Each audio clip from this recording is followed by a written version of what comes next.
Welcome to Generation Digital Workforce, the podcast that's here to explore the role of robotic process automation and other digital technologies. Whether you're just getting started or you're looking for advanced strategies and tactics, if you're curious about where human and digital workers are coming together to transform the future of work, then this podcast is for you. All right, let's get into the show. Hello and welcome to this week's edition of Generation Digital Workforce. I am Donna Edwards, your host for today, and joining me to discuss Blue Prism's support for national emergency response to COVID-19 are Dr. Dale Myros and Anna Toomey. I'm going to start by introducing our guests. Dr. Dale Myros, Major General, U.S. Air Force, retired, is a partner in Ridge Lane Limited Partners, supporting the Blue Prism North America Government Solutions practice. Dr. Dale Myros is a preeminent technology and cybersecurity strategist. With 4 decades of combined public, private, and academic leadership experience, he is the influencer of influencers. His perspective is highly sought after by business executives of all stripes, as evidenced by a long list of satisfied clients and hundreds of media interviews, conference presentations, and article citations. His award-winning doctoral thesis focused on the acceptance of technology insertion in the field of telemedicine. He's an adjunct professor at Carnegie Mellon University, running their Cybersecurity Leadership Certificate program. Dr. Myros is a man of many firsts. He was the first presidentially appointed and Senate-confirmed Chief Information Officer for the U.S. intelligence community, the first general officer assigned to help build the nation's first Homeland Defense Command, U.S. Northern Command, in the wake of 9/11. And a leader on the team that fielded the first major use by the U.S. military of remotely piloted vehicles during combat operations. Dr. Myros is a Southwest Asia veteran with over 30 years of service and has been inducted into 4 Halls of Fame and honored with 9 Lifetime Achievement Awards by various professional associations. Also joining us today is Anna Toomey, Healthcare Solutions Advisor at Blue Prism. Anna's coming to us today with 20 years experience in serving both U.S. and international healthcare organizations, both public and private sector, integration and intelligent analytic solutions, including the use of RPA, AI, and machine learning. Anna is passionate about projects which involve emergency preparedness and the health of national and international constituents. Anna's worked with some of the greatest teams of public and private sector and has been advisor to numerous state and local government entities throughout her career, including Bioterrorism Administration Manager for City of Houston, Strategic Advisor to the Department of Health in North Carolina, and Health Information Exchange Advisor for Dell Corporation. Anna joined the team at Blue Prism last year after seeing the tremendous value adding that Blue Prism technology brings to healthcare. She believes the ability to truly change the future of work begins with RPA. I'm going to get us started today. Both of these speakers come with a wealth of knowledge to share with you their perspectives on preparedness, technology, COVID-19. I'm going to open up with Dr. Myros. Welcome. Thanks, Donna, very much. And it is my pleasure and honor to be on this podcast and in fact, joining Anna, who is eminently qualified to talk about the subject at hand. When confronted with a crisis, it's my experience that a decision maker immediately thinks I need 2 things. I need subject matter experts on whatever subject's at hand, and I need as much information as I can have to do the right thing. I've seen this play out in many aspects, a lot of it in the military. I worked 3 years in the National Military Command Center during several combat operations. I have Middle East service, worked in the conflict in the Balkans, and I was in Cheyenne Mountain on 9/11. And the element about needing immediate subject experts and as much information as you can get played in all of those. And for the last decade or so, I've talked in the not only universities, but I've also counseled companies on how to deal with risk and response. And while today we're going to focus on government response and the pandemic brought on by COVID-19, many of the things that we'll talk about and touch on, I think, are directly applicable across the board, whether you're talking public sector service or private enterprises. One of the things that a lot of folks may not realize that since 9/11, the reorganization of our government to focus on national emergencies with the creation of U.S. Northern Command and the creation of the Department of Homeland Security, we've had a series of what we call top-off exercises. Top-off stands for top officials, in which they look at how are we going to handle various types of emergencies. And about every 6 months, they would move around the country and practice with states and municipalities on responses to exercises, crisis exercises. None of them actually had the impact, because we worked with certain states and local things, but the impact nationwide that we're seeing in this current pandemic situation. So, that is definitely put a wrinkle on it. But again, when you're looking at people trying to do the right thing in the midst of a crisis, you end up with a collision of developing events and the ability to handle those events and decide what to do. And typically the way we've handled that in the past is manpower. There's not some cell of people capable of handling any national emergency sitting around idle doing nothing. So in fact, you build a task force, much like the White House has built a task force, much like each of the governors have built one, and many of our municipalities around the country have built a task force of government officials, experts, and such, who gather information, provide that information to the right decision-making element, and the decision-making element helps guide the execution of mitigating the circumstance and correcting it. And in the past, it's always, how many people can you effectively bring together and provide a means of communicating and sharing information. RPA, I think, is a change in the ability for not only the federal government, state governments, municipalities, but even companies to change how they look at the initial moments of a crisis response, whether it's a cybersecurity breach into your company's database or a pandemic in the citizenry of the United States, North America, and in fact, this case, the world. So I think in the future that every workforce will have a human component and a digital component. That digital component is what we're going to talk about a lot today, in what it can handle, the things it can do, and how it can assist in the handling of crises in the business of making the right decisions at whatever level the decisions need to be made at. And so I think it's safe to say that whenever a crisis arises, first thing you need is how many people in the past, how many humans can I get to man the phones? Now it's a matter of, I think, not only man the phones, but man the screens, man the digits.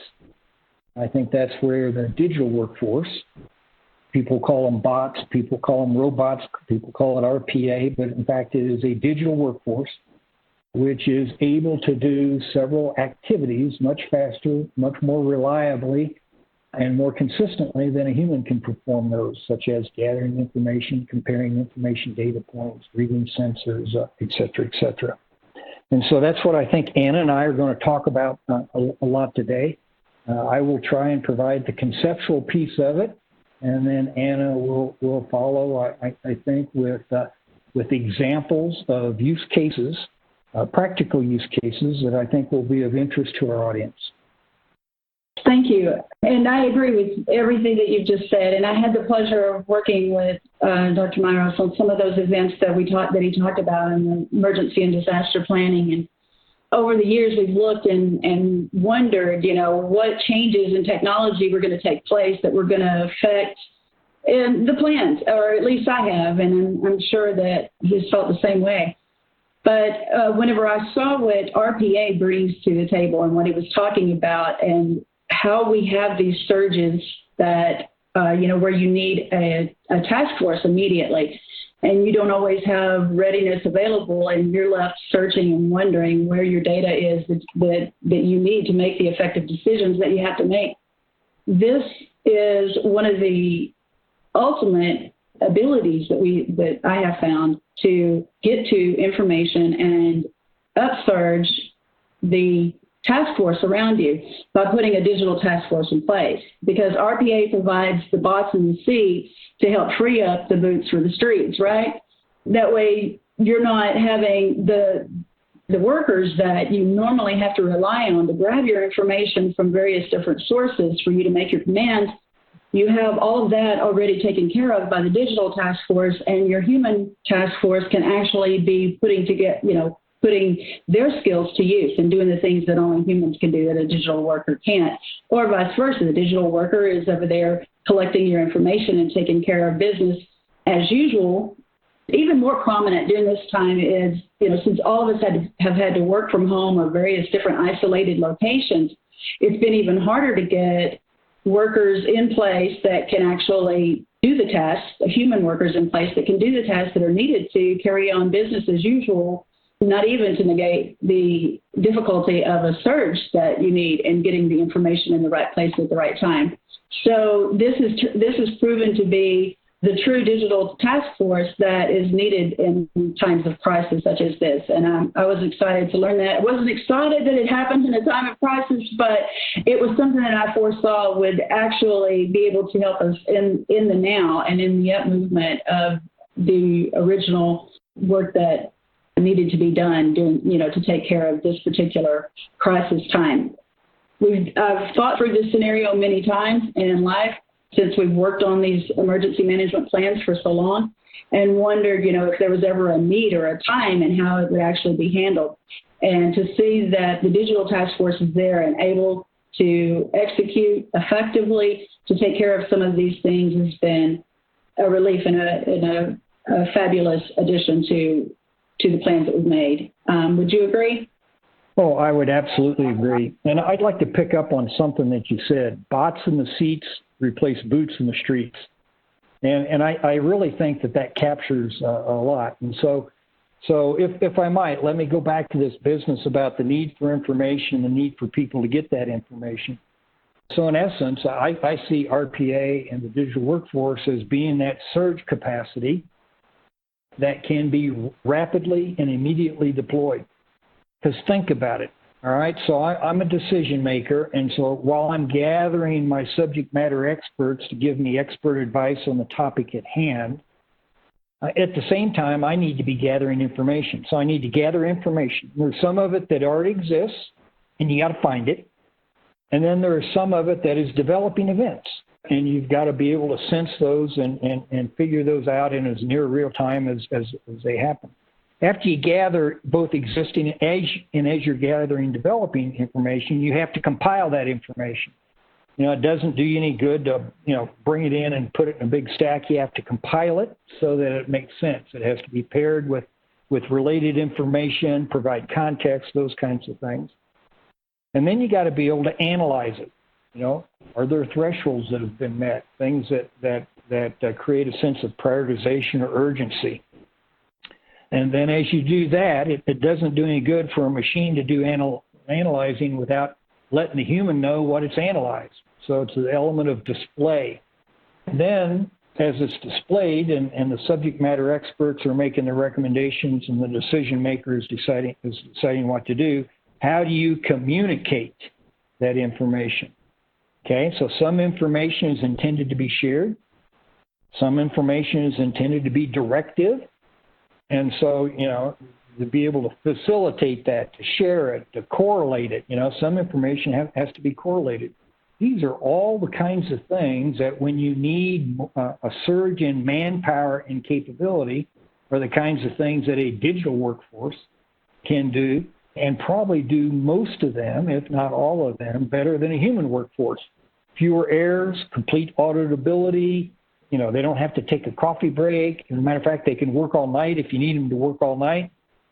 And so I see the digital workforce as being the constant presence, the constant feelers, the constant gatherers, the constant compilers, analyzers, displayers, and communicators of information that subject matter experts and the decision makers need on a continual basis. And so I think that's a perfect blending of the human workforce in the digital workforce. And I know that that Blue Prism has several examples of that. Anna, if you'd like to highlight a couple, that would be great. Yes, and I will keep that in the present day. And currently, some of the projects that we've been working on with a lot of different federal areas are focused on just that. Whenever you have one federal division that has the need to have, a lot of different blend of military cohorts that are either responding to a specific incident, out cleaning up and decontaminating certain buildings and things like that, and you have a reason to monitor and move those around, how better to have that done than blend all of this information in services regions. So one of the things that we've been working on of logistics and operations for military cohorts, supplying information for supply chains and ordering of the PPE and hazmat equipment and supplies, taking that workload off of military workers that would normally have to be sitting there doing order supplies. Okay, we get a request in from this governor that says, I need 300 more resources over here because our surge capacity is at its fullest. Our healthcare workers are overworked.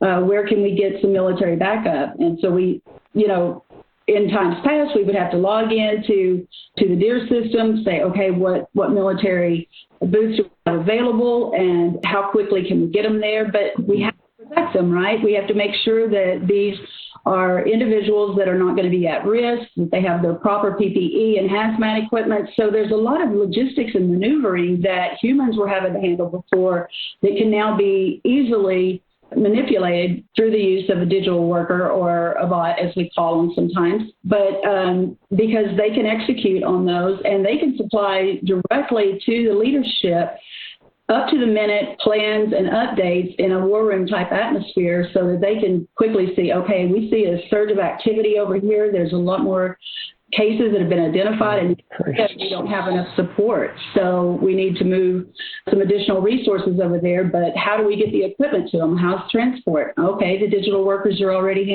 handling that. They're moving the people. They're notifying the directors to let them know that, this is the selection criteria. This is the group that needs to be moved. And in some instances, we can even go ahead and start to notify and process orders to have those individuals moved, as well as the proper PPE and hazmat equipment. So that's one area that we've been focusing on. Another is, of course, because of the crisis and everybody being indoors more and not actually, if you're not to the point of actually having to be hospitalized or feeling that sick, most of them were calling into call centers. One of the first call centers that was opened up was the CDC call center, and it immediately hit max because so many people were calling. Even from personal experience, when I was assisting a friend, it took somewhere close to 3 hours to actually get through on that call center. These were surges that we had tested during emergency training that General Narrows mentioned, and then we knew that there were going to be a need to offset some of that surge during that time. So that was one of the first areas that we concentrated is call centers and doing preliminary type triage to connect our patients to either a telemed doc so they could go ahead and do advanced triage directly with their phones or through a computer instead of having to have them go in and actually expose themselves. If it was an influenza case, we don't want them to go in and be exposed to something that is potentially life-threatening, right? So the way to collect that data and information is to have a use of AI actually listening in on the calls as well. The bots can pick up on certain things, can execute information, can pull back responses for the medical assistant that's on the phone with that patient and say, are you experiencing certain symptoms? Even sometimes while they're still on hold, they can be answering questions on their phone as to which type of symptoms, and we know where to direct them, either to the closest testing center, to a telemedical doc, et cetera. So that's some examples of some of the things that we've been working on here to alleviate the stress and supply benefits to those that need them right now. Anna, those are great examples, and you remind me of a part of the equation that I think it's important for us to focus on. I'm going to plagiarize on a phrase that we've all heard, the fog of war. and I'm going to call it the fog of the crisis. And it's the same human interaction issue of everybody dealing from the same sheet of music, everybody understanding what those above, those below, and those partners are all doing at the same time. And so I'll talk about it from the top down, and you have a great amount of experience from the bottom up. And so in the military, we develop what is called the common operational picture. And again, the idea is that the various echelons of command can see what everybody else is seeing, can anticipate what their part is, and can be more proactive and more effective. So how many times have we been in an operations center, you know, me at the national level trying to talk to you at the state level or the city level, and I push information down and I don't get any acknowledgement. I don't see that you've seen it. I don't see that you're taking action. And so it's this big, I don't know what you're doing. Right. And realizing that I've probably overwhelmed you, but I immediately want to know, are we okay? And so the business about facilitating information is an area that I think the digital worker can help with a lot. If you'd like to go ahead and give it your perspective from the state up, or even the state down to the municipal areas. And I absolutely agree. There have been many times that, I mean, I'm sure you've experienced it as well, where, okay, we call, we give a command on the phone, or we say, hey, we're in need here. And like you said, that everything is put on pause and we don't have interaction that we need to go ahead and get the decisions made. And so sometimes we have to make an executive decision. But that's where this technology actually plays a role. Not only does it make sure that it delivers the information properly, it gives you a information back that says, okay, they received the information and we're waiting for a response from them. It can actually, go back and forth with that person, and it can tell you what's going on in that direction, because why? It's all electronic. It's thinking outside the box even more than maybe a human task force would be in that particular time. So in that particular instance, whenever you're in the midst of mitigation, risk mitigation at that time, you need that added capability to take action before you move proceed and make some type of executive decision that may or may not be supported by the data that you're receiving, right? And so, go ahead and expand on this a little bit. Yeah, so the business about the data you're receiving, that kind of brings to mind some of the top-off exercises and some of the real-world military operations. We don't have all of the experts at the top level. There are subject matter experts at the state level or at the municipal level or in a laboratory or someplace that's not necessarily in the operations center at the national level or even the state level.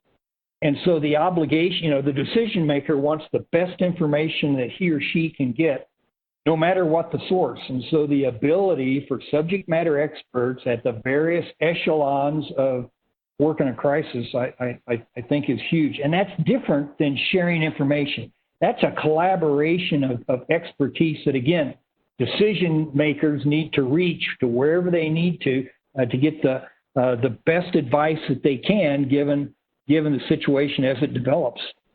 Right, and I agree. And we've seen that even in this current crisis, that a lot of times the decisions or the decision makers are actually, our labs have been over the past 3 or 4 months since we've been going through this. Our labs have been going continuously, nonstop. Okay, what are we doing for prophylaxis? What are we doing for testing? Testing wasn't even an option at the very beginning of February.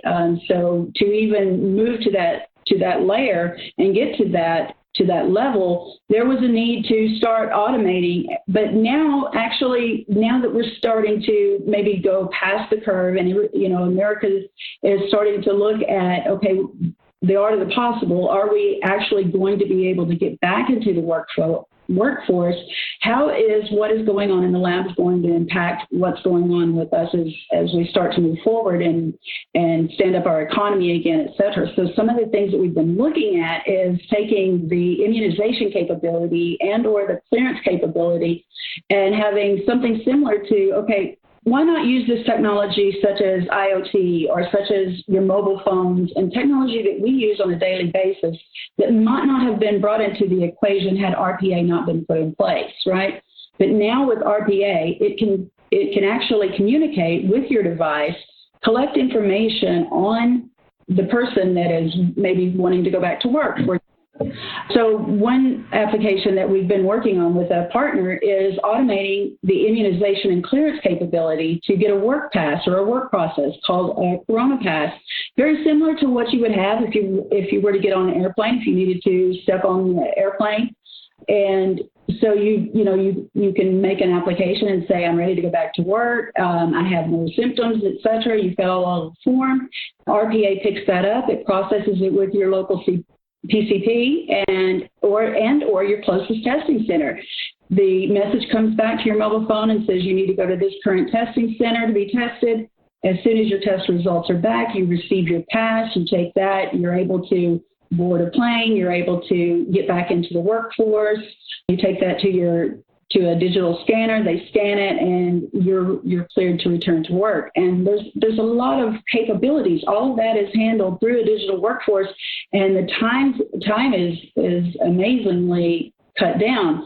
Another thing that we're doing to impact the needs to get back into business is, of course, our Small Business Loans Association and getting the PPPs out to keep our employees paid during this time of crisis while they are being left at home or having to stay away from business, and to keep our businesses from failing during this time.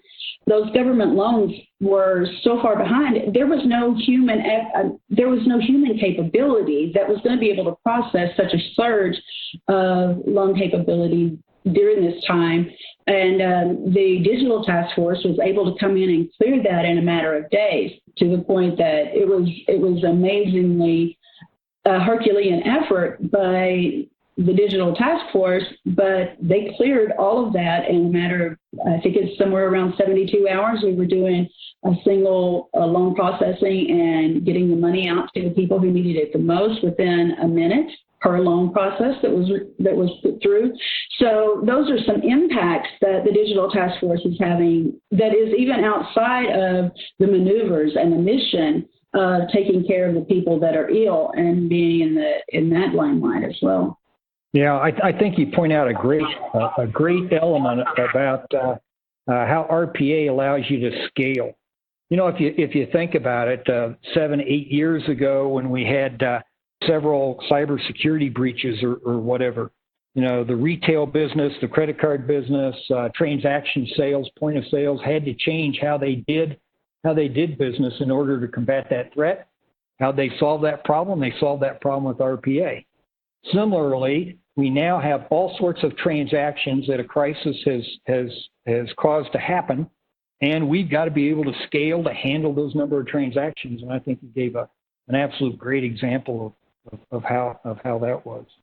And I think that leads to another good area about handling the here and now crisis, and that is the ability to learn. As you know, when we went through those operations and those exercises together, your team is better, you know, the third day and the fifth day than they were the first day, and the team keeps getting better. They become more familiar with each other, the situation, the resources at hand, the problem, the vision about where we need to go. I think RPA allows the same thing. RPA is trainable, isn't it?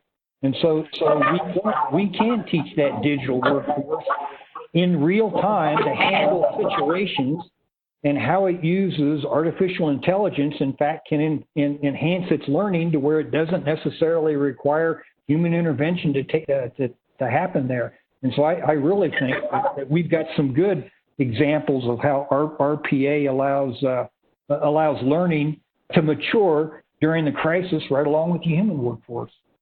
Right, and I totally agree. And I actually get excited about this part because of what you mentioned, the lessons learned while we were in action and while we were taking care of going through these exercises.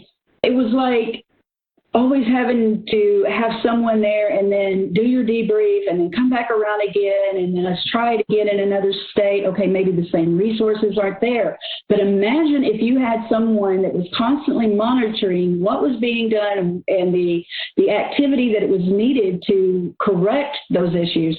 With RPA, what we found in machine learning is the ability to watch somebody repetitively make the same mistake and correct it. Okay, so after the digital worker sees you correct a mistake 2 or 3 different times, then it automatically starts to correct, right? Because it has the machine learning capability built right there into the digital worker. After a few times of that happening and then recording that information for us to bring it forward in our plans and changes, that in itself is a huge, that's a huge time to invest in a task force such as that, because not only is it listening to every command and everything that goes on and what caused that mistake, it's recording that information, fully recordable, fully auditable, and bringing you back documented evidence of what went wrong and what could have been corrected, as well as with the machine learning, going along and correcting those things as they happen in real time. This is very similar to something that we did with the NHS over in the UK. Deploy a digital task force that constantly monitors over 72 different systems that they have. And as mistakes are made or as changes are made, it records all of that information. And at the end of the day, there's a collated report available of what actually happened that day, what transaction changes needed to be applied. And if it's something that can be changed specifically within the digital worker themselves, then they learn that new process and add that new process to there. But the important thing is that once that is all accumulated, at the end of a 6-month period of time or at the end of a year, there's no human involvement in that, but yet you're handed a document that says, this is all the areas that we have corrected, this is where we plan, this is our recommendations for futuristic opportunities. So it gives you a solidified document to make your decisions off of for whatever corrective actions needed to take place for whether it be a healthcare system such as the one that we did with the UK, the NHS, or whether it be a military operation such as what we're actually in the middle of right now in the crisis period. So that's excellent information, and that's using the good of what we have going on right now. And I think I even heard you mention the other day that RPA is the first step, because RPA is the digital worker that goes out and allows AI and machine learning to happen. So the first step in the process is bringing the digital workers to the task and letting them go with it, and then reaping the benefits of years of action that we've not had a constant digital. We talk about having a digital assistant. We call that our mobile phone, right? But in reality, we now have that available, listening and taking notes to us on a continuous basis, probably even as we speak. I'm sure that some of my AI is on the room, and it's going to give me some feedback after the call. But, whenever you think about that, there's so many times that happens. Well, okay, let's take advantage of that in this time. And moving forward, what kind of changes and actions need to be done to make everything more appropriately and in sync, right? So that we never get hit by, we're always going to get hit by crisis, but we don't always have to be unprepared if we have a digital task force in play, right? Yeah, you brought up something that we have talked about, and I strongly believe that if you're a company, an organization, a government organization, or a private organization, you're looking to take advantage of artificial intelligence, the logical first step is an RPA, a series of digital workers that can go out and help discover those elements that would be beneficial to you with regard to AI. So any organization looking to start a digital workforce, I truly believe that that's the first element of walking down the journey to making AI work for your organization in a larger capacity. And Anna, we've played around with these scenarios in real life operations, and we all know that there's the initial response, and we've got a goal. We're going to, in this current one, we're going to flatten the curve. Okay, so what are you going to do after you flatten the curve? Well, so what's next? Okay, so we flatten the curve. But as you know, there's another series of tasks that all of a sudden come on that swamp your not only your expertise, but your available manpower, because you're still mitigating the threat, you're still dealing with that curve, whatever that curve happens to be. But on the backside of that curve, things are starting. For instance, we know that as you and I are talking, there are states and municipalities that are talking about coming out of the mitigation exercises that they've all been put in, the business about social distancing, isolation, stay at home, closing down businesses and things like that. In fact, my state's coming out of the closet, so to speak, at the end of this week. So the restrictions that have been on people and businesses and organizations but still, you still have to manage the ongoing crisis, but you've now got another set of tasks, set of execution tasks, which molds and shapes. And a very quick analogy that I think our audience will identify with, as I know you do. If you think after 9/11, when 9/11 was happening, we were mitigating the threat, making sure we didn't suffer other physical attacks. And all the time that we were doing that, we were figuring out how to get the airlines back flying again and get commerce moving again back in the United States. So those end up being two simultaneous phases of the crisis. You're solving the original problem, and it's not yet solved, and yet you're creating a new after the crisis environment. And that's happening, right now. So if you thought you had a manpower shortage to start a crisis, you got a double manpower shortage when you're still trying to manage a crisis in addition to create the new after crisis environment. And so I think the element of RPA, the need for it actually grows as a crisis grows along when you get to this phase to where you've got two simultaneous tasks: mitigate, solve the original crisis, and then create the new after the crisis environment. Right, and you're absolutely right. They call it getting back to the new norm, but again, similarly to what we did with 9/11, okay, we came through that crisis because that was like a heavy impact on a single day, right? But then there was a lot of activity centered around that. Then we had the threat of a biological threat, and okay, oh my gosh, why are we not prepared? Okay, so having to move all of that whole thing along is very similar to what we're doing here, because the crisis didn't go away. And I was talking to some healthcare companies this morning, and I was like, we understand that your crisis has not gone away. There still is a health crisis. It may have, yes, we did flatten the curve, okay, and like you said, what do we do now? How do we move around that and continue to be protective of our constituents that are ready to get back into the workforce, that have not been affected directly by or impacted by exposure to the virus, but yet still keep them protected, get them back into their workforce. And that doesn't make everything that we're doing, there is still a current crisis. And if we ever thought we were short on healthcare workers, okay, I did a study the other day in a presentation, and we were already 30,000 short healthcare workers in the U.S. prior to this crisis. Okay, there was no way that a surge on that was not going to be impactful. And I was talking with Mount Sinai and a couple of other of our clients, and some of their doctors were having to be replaced by doctors from another area because they were completely overtaxed, tired after after handling all of this. And they're like, how are we going to get other people back into work at the same time that we're pulling resources from another location? Well, the answer to that is to deploy more and scale upwards your digital task force to take on the mundane tasks so that the actual healthcare workers can get back to taking care of the health of the people, and the digital workers can help to stand up the task force, such as the case with the SBA loan that I mentioned before, and getting money back in the pocket so we can start to build that side as well.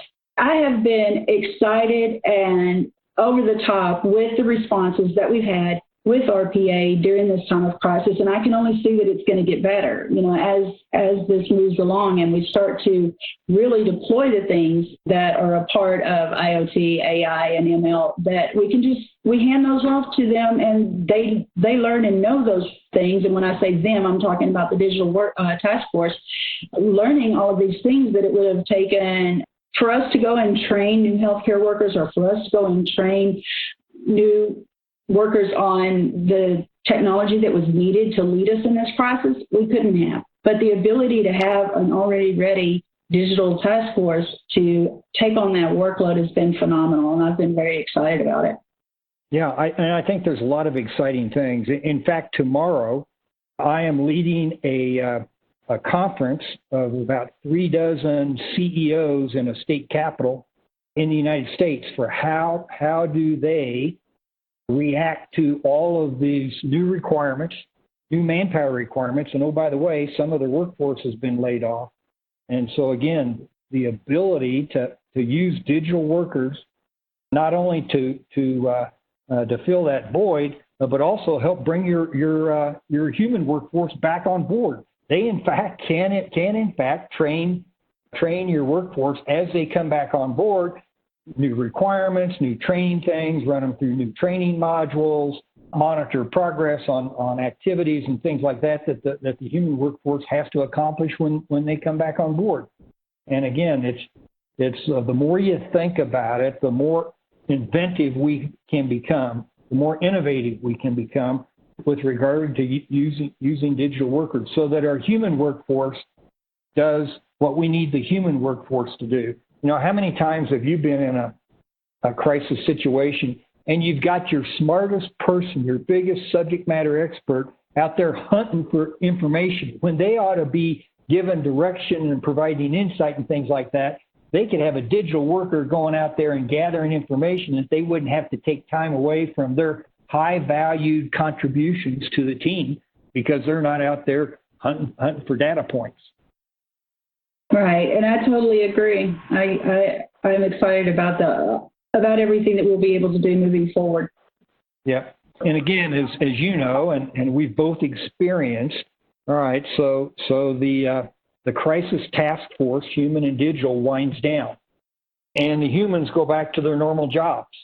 And as you and I know, we have things called hot washes or reviews or what went wrong, what went right. And sometimes the motivation for your human workforce who's trying to get back to their regular positions, their regular jobs and things like that, to take the time to go through that to make sure that those lessons learned are captured or such is sometimes problematic. This is another area where I think that the digital workforce can play a big role. Because as you've already said, they're completely auditable. Everything they do is logged and traced and can be analyzed. What was done right, what was not done right, et cetera, et cetera.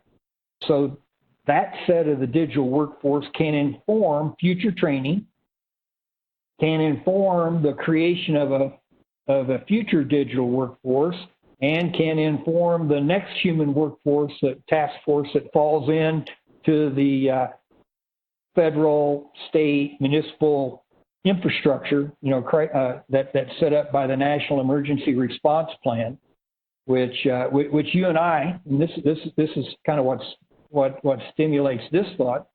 How many times have we seen improvements that needed to be done in the National Emergency Response Plan, but nobody took the time to document it? And so when they pull out the National Emergency Response Plan, they're fighting the last, again, stealing a euphemism from my military, they're fighting the last war. And so when that new task force comes on, they don't need to be fighting the last crisis.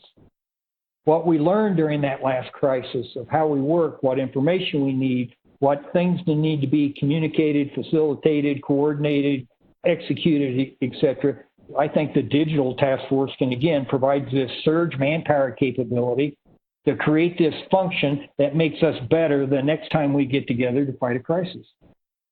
And I totally agree, and that's what I had mentioned before, because as you and I have gone through this, and we've seen, what the general progression is, we see that everything to work on this crisis at the federal level is now going down to state level as they start to bring this information up. So while the digital task force has been recording this information at federal level and looking at what we did wrong, what we did right, we're probably going to meet back up in DC and we're going to go over these plans again, and we're going to say, this is what could have been done differently. This is where technology needs to be implemented.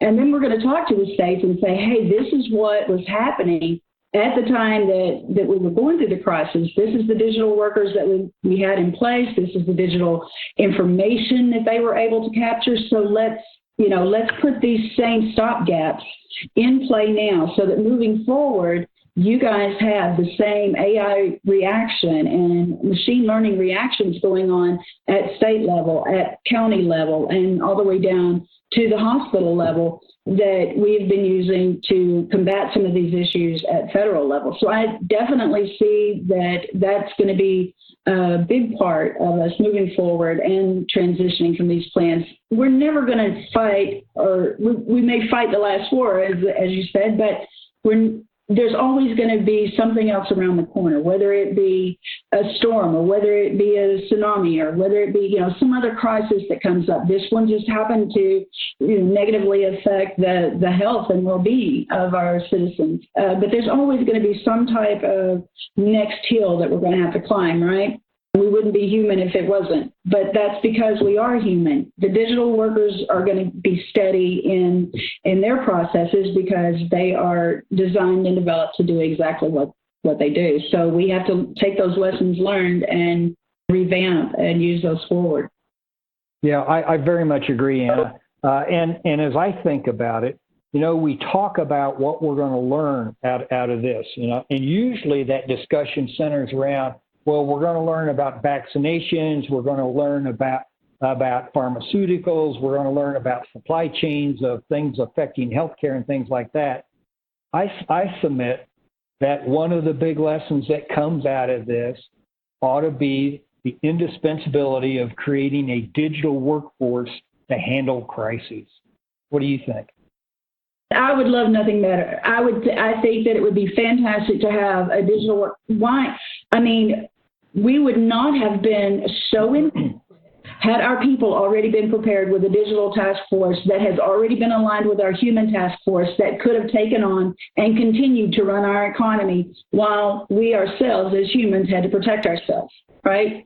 So absolutely, I think that for every workforce that's out there right now, every human workforce, we need to be aligning a digital task force that has already learned what that person does and can continue to actually mitigate these crisis situations and do it electronically. I agree with you. Mm-hmm. Yeah, I very much agree. And see, I recall when we started on this years ago, that there were 4 scenarios that we feared the most for the National Emergency Response Plan. One was a dirty bomb, i.e. a nuclear explosion of some kind, which also could be a nuclear power plant blowing up. The other was a chem bio attack on the water supply or the food chain. The third was a power grid interruption.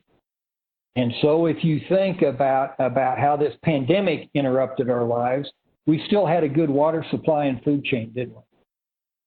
We still had, by and large, good power. We didn't have many power grid interruptions. We may have discovered this business about digital interruption with capacity to work from home and move workers from one place to the other.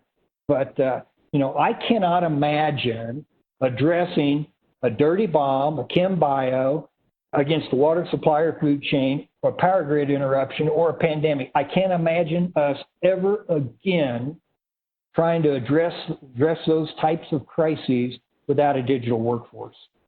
I agree. It has brought a total new dimension to all of the plans that we had previously. It's kind of been an eye-opener to see that. And I agree with you. I'm glad we didn't have to experience that perfect storm because it's something that we always feared. But I would not walk into it again without having a digital task force beside us.